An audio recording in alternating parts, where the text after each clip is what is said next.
Perfect. So let's just pick up with Kim. Thank you. Sure. So my name is Kim Bente. I work for in an industry that is right now probably at the forefront of everyone's mind, in that I work for healthcare. And so what I did was I took a look at my organization and some of the work that I do in the product development area, and some of the vision and goals for our company right now in improving customer experience, and identified that there was probably some opportunity to improve the customer experience with respect to a specific type of spending account, which is an FSA, or flexible spending account, and to do that through business process management. So that is what my project is on. So we'll go through a little bit of an introduction, background, and then the 3 phases of the life cycle, and then finally the recommendations. Next slide, please. So just a brief background on spending accounts. Most of you are probably aware that healthcare costs over the last couple of decades have continued to increase exponentially, with the U.S. having some of the highest per person costs in the entire world, and the healthcare spend overall is a third of our national GDP. So just it's a huge portion of what we spend our dollars on. Next slide, please. So with that, we have these spending accounts, and there we go. I was like, I thought we were and there's 3 different types, and I'll go through those in a little bit more depth in a moment. But essentially, the problem within my organization is that we have excellent customer experience for our HSA and HRA, which I'll define again in a moment. But our customer experience scores for our flexible spending account, both at the member level and the group level, are not as good. They're significantly lower. Next slide, please. Next one. So as I mentioned, we have these 3 tax-advantaged spending accounts that we offer paired with our health plans. So a health savings account is also known as an HSA. HRA is a health reimbursement arrangement, and as mentioned before, FSA is a flexible spending account. These are sort of some of the traits that differentiate them. The HSA being the most heavily regulated of the 3. I myself have an HSA. I don't know, some of you probably do as well. They're usually paired with health plans that are have higher deductibles, but they're tax-advantaged accounts where you don't have to pay income taxes on the dollars you spend to pay for healthcare expenses. There's also investment options, which are becoming more and more popular, because since you own the HSA and the HSA dollars, you can utilize this account essentially as sort of like a medical 401k to be able to pay for your medical expenses post-retirement. A health reimbursement arrangement is different in the fact that it is all employer-owned dollars. And so what this is an employer chooses to set aside a sum of money or to contribute on a regular basis a sum of money to an account for its employees to use to pay their medical costs. Because they own the dollars, they also get to choose what they can pay for with it. So whereas the IRS determines what you can pay for a health spending account or a flexible spending account, the employer can choose for the health reimbursement arrangement. It's also a use it or lose it. And I have in parentheses that it's sort of, because an employer can choose to allow certain amounts to roll over year to year, but it's not required. And obviously, because it's employer dollars, it's not portable. You can't take it with you if you change jobs. And so the one we're going to focus on today is the flexible spending account. This is the one that I focused on in my project. So these accounts can be paired with any health plan as opposed to the HSA. It doesn't have to be considered a high deductible health plan or an HVHP. It can be paired with a traditional health plan or health plans with lower deductible amounts. Also, the IRS allows an employer to contribute up to $500 to the maximum contribution for that account, and then the rest are payroll deduction contributions by employees.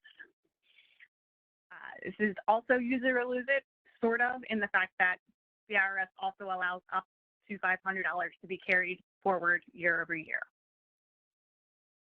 And it is not portable. You cannot take it with you if you change jobs. There are two types of health FSAs, the typical health FSA and then what's also called the limited health FSA. A limited health FSA is one that is paired with an HSA.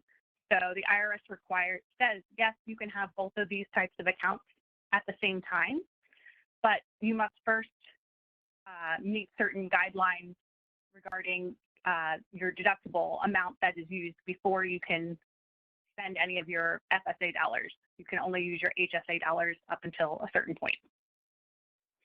Next slide, please. So here is just a study from Mercer from 2018. Mercer is a large broker. Just showing how healthcare costs have continued to outpace the wage and inflation rate since the late 90s, with the annual change in total health benefit costs being in the sort of teal colored line at the top. Next line, please. That study also produced data with respect to the size of employers that choose to offer these consumer-directed health plans, which is, or CDHP is how we refer to when a plan is paired with a spending account. And you can see that no matter the size of the employer, the trend is more and more of them are offering consumer-directed health plans. And from the chart on the right, you can see that of those employers, their employees more and more often since 2008 are choosing those consumer-directed health plans, or the ones in the blue. Next slide, please. So the opportunity for the organization in the flexible spending account market significantly outweighs that of the other two spending accounts. And yet this is the account that we don't have an integrated version of. When I say integrated, I'll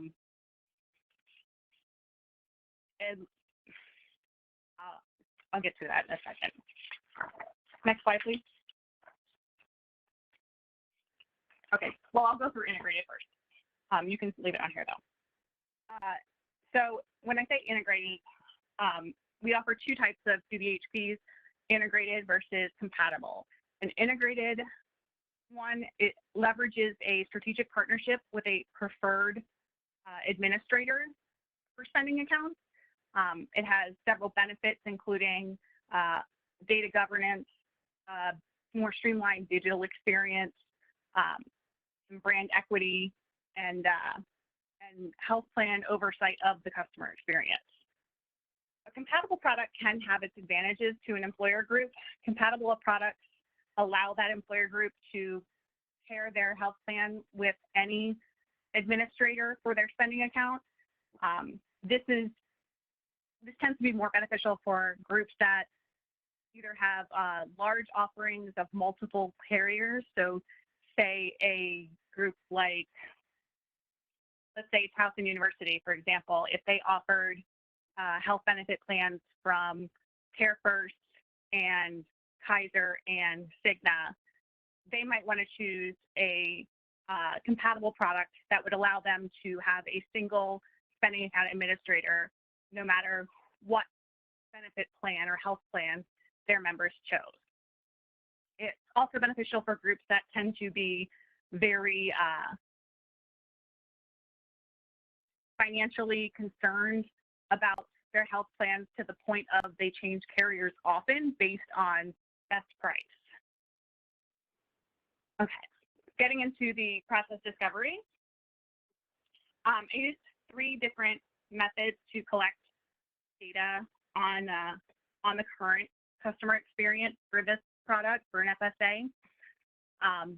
In the research phase, I pulled statistics from all the different administrators used by our employer clients. We house that data, so all the different administrators being used by our groups, whether they are our preferred partner or not. Also, broker compensation structures for the different administrators, pricing and fee structures, and then industry ratings and some standardized file formats to understand what the variations are across the industry. I also conducted interviews between several members of our sales teams, some of our legal representatives, and my fellow product development team members. Met with some of our IT teams and also contacts at our strategic partner, both in operations and IT, to help me better understand how certain things flow in the operational process. And then third, I went through, I had my market research team pair up with me to do some focus groups where they reached out to FSA members across different health plans, and they asked questions about their experience. They also made sure to include samples of members that have both an integrated and a non-integrated experience for their HSAs and HRAs, so that we could compare those levels of satisfaction. Also went to a broker panel where I spoke with several of our key broker representatives for their feedback on what they're hearing in the market and the industry, and what their decision makers are, what their decision points are for choosing what either integrated or compatible to push to their clients. And then I have the luxury of being able to also speak with several HR and benefit team contacts across different groups all across the country with different products to ask what their requirements are for these products as well. Next slide. So this is a really, really, really small picture. You can click on the icon in the bottom right to see if that opens. I don't know if it will. Nope. Do you have the PDF that I attached in my email as well?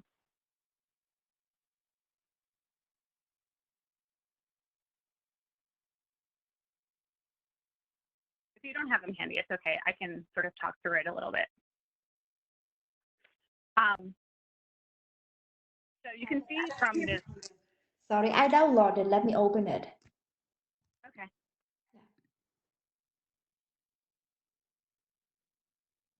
Sorry.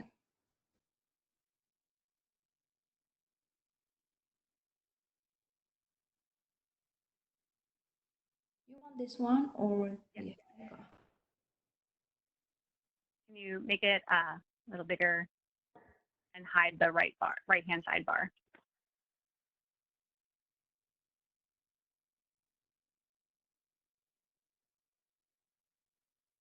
Is it better? Yep. And if you could zoom out a little bit.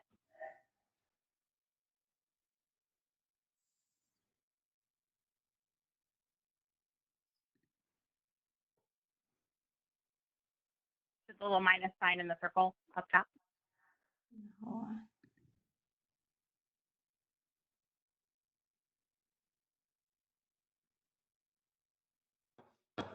Minus sign. Zoom out.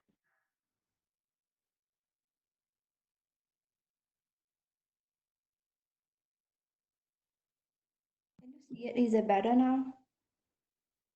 Okay, this will work. So if you saw the picture on the slide, you could see that there were the swim lanes in the pool, and there's also a secondary pool. The member experience here, there's a number of different steps that are going to remain the same initially, but then you can see that it splits right in sort of the center there where it has the parallel gateway right after the open enrollment elections are submitted. And this speaks to the fact that right now, the organization,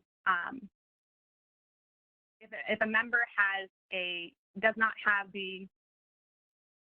an integrated product, so because the FSA is not integrated, they very well could have a different administrator. But even if they have the same administrator as our preferred partner, they need to use different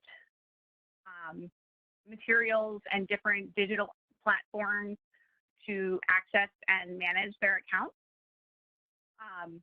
They also have different branding levels. The employer experience also has several additional steps beyond an integrated experience because they have to, there's like a duplication of work.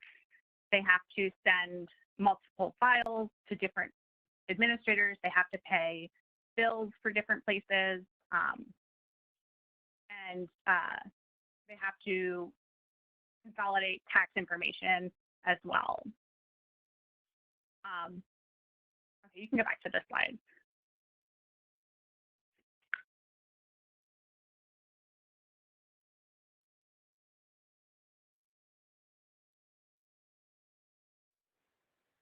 So you can see, sorry, go back for just a second. So you can see how I was speaking to at the bottom of the screen there is a secondary pool where this either the non-branded experience or the third non-preferred third-party administrator has to be involved and has many touch points with the members, the employer group, and the health plan. Next slide.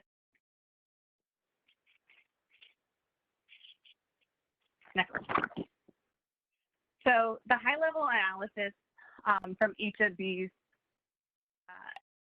data collection methods showed some of what I spoke to already. So in the research phase, we found that the strategic partner pricing is below the industry average.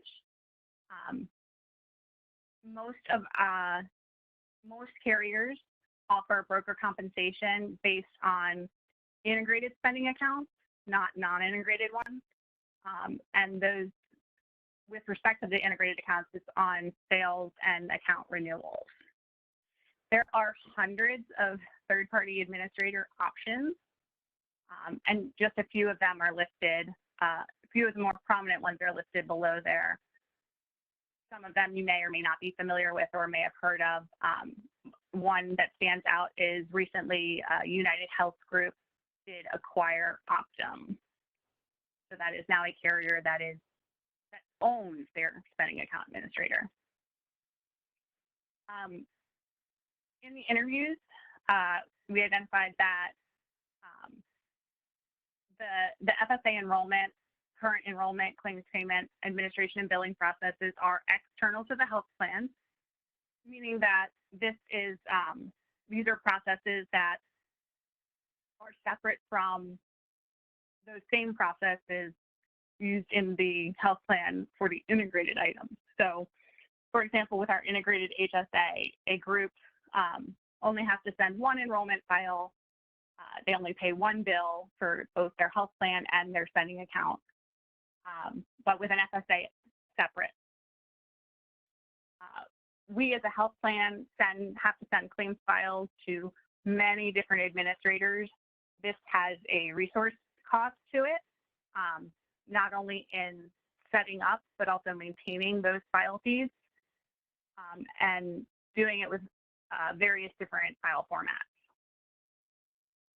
More than 50% of my organization's current clients offer an FSA that's not with us or not with because we don't have an integrated one, and either our integrated HSA or HRA.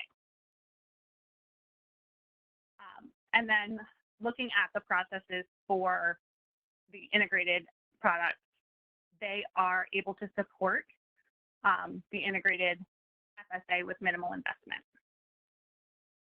And then the focus groups helped us to understand that streamlined customer experiences are preferred, and that usually this means there is a large amount of connectivity between a health plan and its administrator. So that is, integration of digital portals, claims information being sent automatically on behalf of a member. Also, many employers continue to look to reduce administrative burdens on their HR teams, especially in the current environment when you're looking at financial expenses and the cost of furloughs and layoffs and having to shrink your resource pool. Any sort of administrative burden that can be removed is always a benefit. And we also found that, for example, when a broker has a group that has multiple products, integrated products with a particular carrier, they tend to stay with that carrier rather than looking for a better price elsewhere, especially if the financial difference in rates is small. Next slide, please. So from the high-level analysis, we were able to pull the critical customer requirements. Those are 4 categories. The first one being convenience. Whether it's a member or a group, they want the experience to be convenient. They want streamlined digital access. They want accounts to automatically work within the regulatory requirements. So if you have an HSA and an FSA, they want to be able to not have to manage that to be in compliance. With the IRS, they want that to happen automatically. They want ease of administration. They want consolidated billing, automated claims processing, anything that's going to make it less challenging for them less work for them to have the accounts. They want quality. This can include trusted brand names for their third-party administrators, as well as expertise in the subject matter area.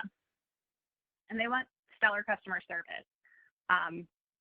My organization has taken to coining the phrase delightful interactions and first call resolution, which is known, I think, across all industries. They want their questions or issues when they do have them to be resolved quickly, resolved thoroughly the first time, and with kindness. Next slide, please. Actually, unfortunately, we're way over time. So if we can kind of jump maybe to some of our conclusions or start wrapping up the presentation. Sure. We're at 20 minutes at this point. Sorry, the PDF situation slowed us down. You can keep going. Keep going. You can go to the final business slide, the process slide, sorry. Back.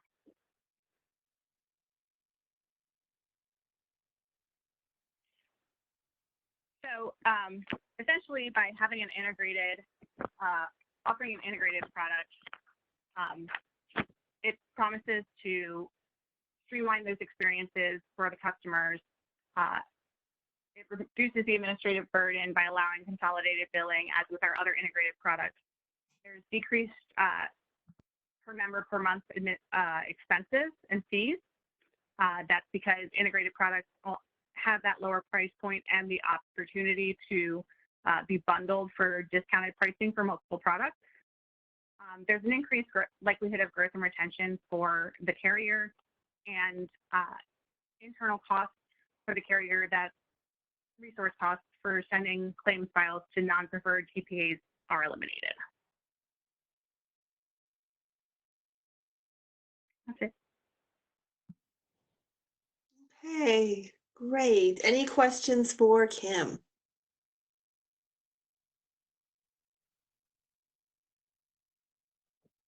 Okay, great. Thank you very much, Kim.